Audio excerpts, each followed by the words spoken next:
একটি জ্বলন্ত পুতুল, তার গায়ে গাঁথা 7টি লোহার পেরেক আর পাতালপুরীর এক ভয়ঙ্কর দানব। তৃষ্ণার্ত মরুভূমিকে বাঁচাতে সালমান কি পারবে পাতালপুরীর আগুনের তালা ভেঙে আবে হায়াত বা অমৃত জল ফিরিয়ে আনতে, নাকি সে নিজেই হারিয়ে যাবে অন্ধকারের অতল গহ্বরে? অনেক কাল আগের কথা।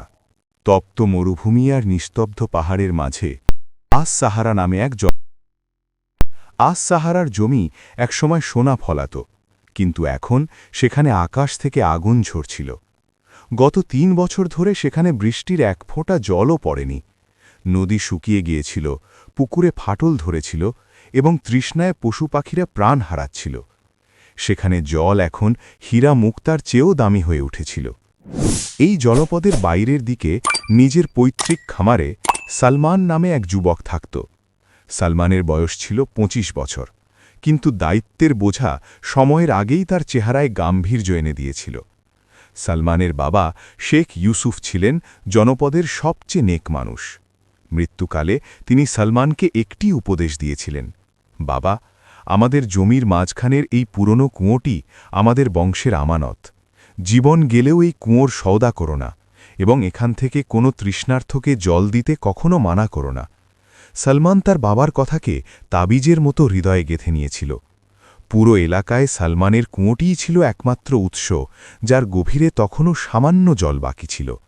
সালমান দিন-রাত পরিশ্রম করত, দড়ি টানত এবং গ্রামের গরিব, বিধবা ও গবাদি পশুদের বিনামূল্যে জল খাওয়াত।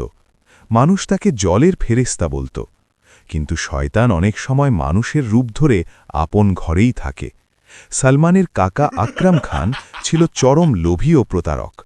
তার নজর ছিল সালমানের জমি আর সেই কুঁয়োর ওপর। আকরাম জানত, এই খরার সময়ে কুঁয়োটি দখলে নিতে পারলে সে জল বিক্রি করে পুরো জনপদের বাদশা হয়ে যেতে পারবে। আকরামের 2 ছেলে ছিল, জাবেদ ও জায়েদ। দুজনেই তাদের বাবার চেয়েও 2 কদম এগিয়ে, নিষ্ঠুর আর দয়াহীন। এক অশুভ সন্ধ্যায় আকাশে লাল ধূলি ঝড় বইছিল। আকরাম তার ছেলেদের নিয়ে সালমানের ঝুপড়িতে এলো। মুখে মিথ্যে সহানুভূতির মুখোশ পরে সে বলল, সালমান বাবা, শুনলাম কুঁয়োর জলও নাকি শুকিয়ে যাচ্ছে, গ্রামবাসীরা তৃষ্ণায় মরছে। আমাকে এক পুরনো ফকির বলেছে যে যদি আজ অমাবস্যার অন্ধকারে কুঁয়োর ভেতরে নেমে সেটি পরিষ্কার করা হয় এবং একটি বিশেষ দোয়া পড়া হয়, তবে জলের ঝর্ণা আবার ফুটে উঠবে। সালমানের মন ছিল আয়নার মতো পরিষ্কার। সে তার কাকার চাল বুঝতে পারল না। তার মনে হল এটি একটি পুণ্যের কাজ। সে রাজি হয়ে গেল। রাতের নিস্তব্ধতা ঘনীভূত হল, চারিদিকে শুধু ঘুটঘুটে অন্ধকার। তারা কুঁয়োর কাছে পৌঁছল। কুঁয়োটি ছিল অনেক গভীর আর ভয়ঙ্কর। ভেতর থেকে এক অদ্ভুত শীতল হাওয়া আসছিল। আকরাম সালমানের কোমরে একটি মোটা দড়ি বেঁধে দিল। সালমান ধীরে ধীরে কুঁয়োর গভীরে নামতে লাগল। কুঁয়োর দেয়ালে শ্যাওলা আর পিচ্ছিল কাদা ছিল। সালমান যখন নিচে পৌঁছল, সে চিৎকার করে বলল, কাকা, আমি নিচে পৌঁছে গেছি, এখানে তো শুধু কাদা, জল খুব কম। ওপর থেকে আকরামের শয়তানি হাসি ভেসে এলো। সে বলল, জল তো কম ভাইপো, কিন্তু তোর আয়ু তার চেয়েও কম। সালমান ঘাবড়ে গিয়ে জিজ্ঞেস করল, কাকা, আপনি এসব কি বলছেন? আকরাম চেঁচিয়ে বলল, এই জমি আর কুঁয়ো এখন আমার। তুই ছিলি আমাদের পথের কাঁটা, আজ থেকে এই কুঁয়োই হবে তোর কবর। সালমান কিছু বুঝে ওঠার আগেই আকরাম আর তার ছেলেরা ওপর থেকে দড়ি কেটে দিল। সালমান প্রচণ্ড বেগে নিচে কাদা আর পাথরের ওপর আছড়ে পড়ল। তার আর্তনাদ কুঁয়োর গভীরেই মিলিয়ে গেল। সালমানের শরীরে অনেক আঘাত লাগল, কিন্তু কাদার কারণে তার প্রাণ বেঁচে গেল। ওপর থেকে আকরাম কুঁয়োর মুখ বিশাল পাথর দিয়ে ঢেকে দিল। কিছুক্ষণের মধ্যেই ওপর থেকে দেখা যাওয়া আকাশের এক চিলতে আলো অদৃশ্য হয়ে গেল। সালমান জীবন্ত কবরস্থ হল। গভীর অন্ধকার, দম বন্ধ করা দুর্গন্ধ আর মৃত্যুর নিস্তব্ধতা। সালমান অনেক চিৎকার করল, কাঁদল, কিন্তু শোনার মতো কেউ ছিল না। অনেক সময় পার হয়ে গেল। তৃষ্ণায় সালমানের গলা শুকিয়ে যাচ্ছিল এবং ক্ষত থেকে রক্ত ঝরছিল। তার মনে হল মৃত্যু এবার নিশ্চিত। ঠিক তখনই সেই অন্ধকারে সে এক হালকা আলো দেখতে পেল। সালমান তার ঝাপসা চোখ কচলে দেখল, কাদার এক কোণে একটি পুতুল পড়ে আছে। এটি সাধারণ কোনো পুতুল ছিল না, এটি কোনো স্বচ্ছ উপাদানে তৈরি, যা জোনাকির মতো জ্বলছিল। সবচেয়ে ভয়ঙ্কর ব্যাপার হল পুতুলটির বুকে, হাতে ও পায়ে 7টি বড় বড় লোহার পেরেক গাঁথা ছিল। পুতুলটিকে দেখে সালমান নিজের কষ্ট ভুলে গেল। তার মনে হল পুতুলটি যেন যন্ত্রণায় কাতরাচ্ছে। সালমান ভাবল, আমি তো নিজের জীবন বাঁচাতে পারলাম না, কিন্তু হয়তো তোকে এই যন্ত্রণা থেকে মুক্ত করতে পারব। সালমান থরথর করে কাঁপছিল, তার হাত রক্তাক্ত ছিল। তবুও সে সর্বশক্তি দিয়ে পুতুলের বুকে গেঁথে থাকা প্রথম পেরেকটি টানল। কাদা আর রক্তে ভেজা হাতে সে এক এক করে পেরেকগুলো বের করতে লাগল। প্রতিটি পেরেক বের করার সাথে সাথে কুয়োর তাপমাত্রা বদলাতে শুরু করল। এখন শুধু শেষ পেরেকটি বাকি ছিল, যা পুতুলের হৃৎপিণ্ডের জায়গায় ছিল। সালমানের নিঃশ্বাস বন্ধ হয়ে আসছিল, তার মাথা ঘুরছিল। সে বলল, হে আল্লাহ, এটি যেন আমার শেষ পুণ্য কাজ হয়। যেমনই সালমান সপ্তম ও শেষ পেরেকটি টানল, এক প্রচণ্ড বিস্ফোরণ ঘটল। কুয়োর ভেতরে এক নীল আলোর বিচ্ছুরণ সালমানকে অন্ধ করে দিল। তার মনে হল সে বাতাসে ভাসছে। তার কানে জলের কলকল শব্দ ভেসে এলো এবং তারপর সে অজ্ঞান হয়ে গেল। যখন সালমানের চোখ খুলল, সে দেখল সে কাদার মধ্যে নেই, সে এক কাঁচের প্রাসাদের মতো জায়গায় শুয়ে আছে। তার সমস্ত ক্ষত সেরে গেছে। সামনে একটি সিংহাসন ছিল, যেখানে এক কন্যা বসেছিল। সে এতই সুন্দরী ছিল যে ভাষায় বর্ণনা অসম্ভব। তার পোশাক ছিল বহমান জলের মতো, আর চুলগুলো জলের ঢেউয়ের মতো খেলছিল। সে ছিল জলপরী সাফিয়া, জলের রানী। সাফিয়া সিংহাসন থেকে নেমে সালমানের কাছে এলো। তার চলার পথে জলের ওপর কোনো ঘূর্ণি তৈরি হচ্ছিল না, বরং ফুল ফুটছিল। সাফিয়া বলল, ওঠো হে আদমজাত, আমি সাফিয়া, মাটির নিচে থাকা সমস্ত জলের রক্ষক। এক নিষ্ঠুর অগ্নিদানব আমাকে ওই পুতুলে বন্দি করে কুয়োটি শুকিয়ে দিয়েছিল, যাতে পুরো এলাকা মরুভূমি হয়ে যায়। মুক্তির শর্ত ছিল এমন কোনো মানুষ তাকে মুক্ত করবে যে নিজে মৃত্যুর মুখে দাঁড়িয়েও অন্যের কথা ভাববে। সাফিয়া সালমানের হাত ধরল।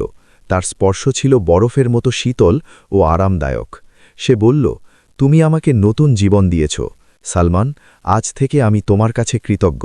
বলো কি চাও? দুনিয়ার সমস্ত ধন সম্পদ এখন তোমার পায়ের নিচে। সালমান চারদিকে তাকালো, তার বিশ্বাস হচ্ছিল না। সে বলল, রাজকন্যা, আমার সোনা দানা চাই না।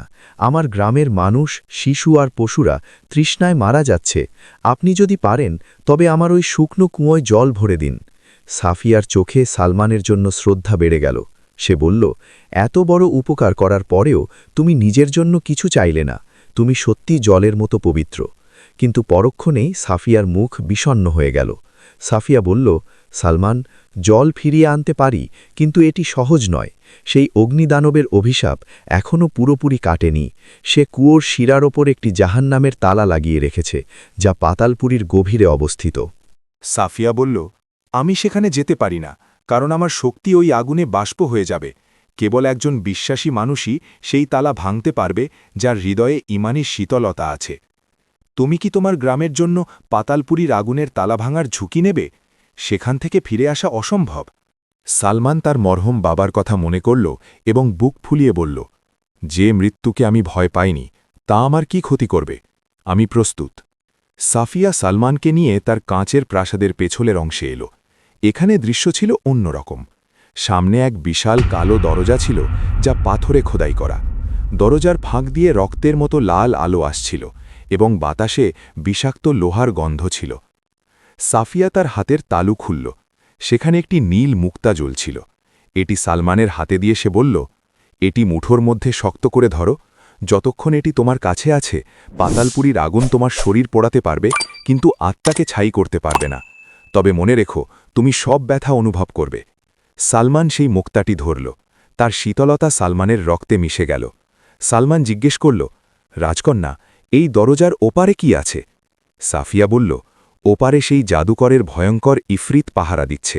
তোমাকে সেই দানবের নজর এড়িয়ে ওই আগুনের তালা ভাঙতে হবে। আর মনে রেখো, তুমি একবারই সেখানে যেতে পারবে। পা পিছিয়ে নিলে পথ চিরতরে বন্ধ হয়ে যাবে। সালমান জোরে আল্লাহু আকবার বলে সেই কালো দরজা ঠেলে ভেতরে ঢুকল। ওপারে সে দেখল যেন এক জাহান্নামের উপত্যকা।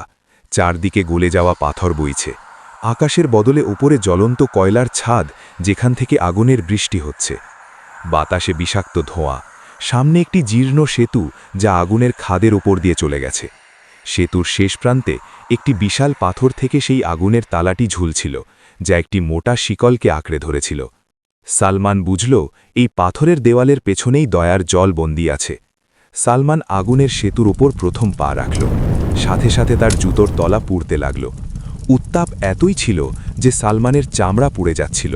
সে বিড়বিড় করে বলল, হে প্রভু, আমাকে শক্তি দাও। সালমান যখন সেতুর মাঝখানে পৌঁছাল, নিচ থেকে আগুনের নদী গর্জে উঠল। আগুনের শিখা একটি ভয়ঙ্কর দানবের রূপ নিল। সেটি ছিল ইফরিত। তার শরীর ছিল জ্বলন্ত কয়লার তৈরি। দানবটি সালমানকে দেখে অট্টহাসি দিয়ে বলল, এক মাটির পুতুলের এত সাহস! এখানে জল বাষ্প হয়ে যায় আর লোহা গলে যায়। তুই কি প্রাণ দিতে এসেছিস? সালমান কাঁপছিল, কিন্তু তার বিশ্বাস ছিল অটল। সে হাতের মুক্তাটি আরও জোরে চেপে ধরল এবং চিৎকার করে বলল, আমি প্রাণ দিতে নয়, গ্রামের মানুষের জীবন ভিক্ষা নিতে এসেছি।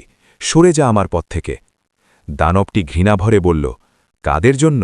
যারা তোকে কুয়োয় ফেলে দিয়েছে, যে কাকা তোকে মেরেছে। ফিরে যা, ওই বেঈমানদের জন্য কেন জীবন দিবি? এটি ছিল ইফরিতের সবচেয়ে বড় চাল, যাতে সালমানের সাহস ভেঙে যায়। সালমান এক মুহূর্তের জন্য তার কাকার কথা ভাবল, কিন্তু তখনই তার সেই মাসুম পুতুল আর তৃষ্ণার্থ প্রাণীদের কথা মনে পড়ল। সালমান উত্তর দিল, সৎকর্ম সদা নয়। আমি তাদের জন্য আসিনি যারা আমাকে মেরেছে। আমি এসেছি নিরপরাধদের জন্য। ইফরিত রেগে গিয়ে সালমানের দিকে আগুনের গোলা ছুঁড়ল। সালমান চোখ বন্ধ করল। আগুনের গোলা সালমানের গায়ে লাগার আগেই হাতের মুক্তাটি একটি শীতল ঢাল তৈরি করল।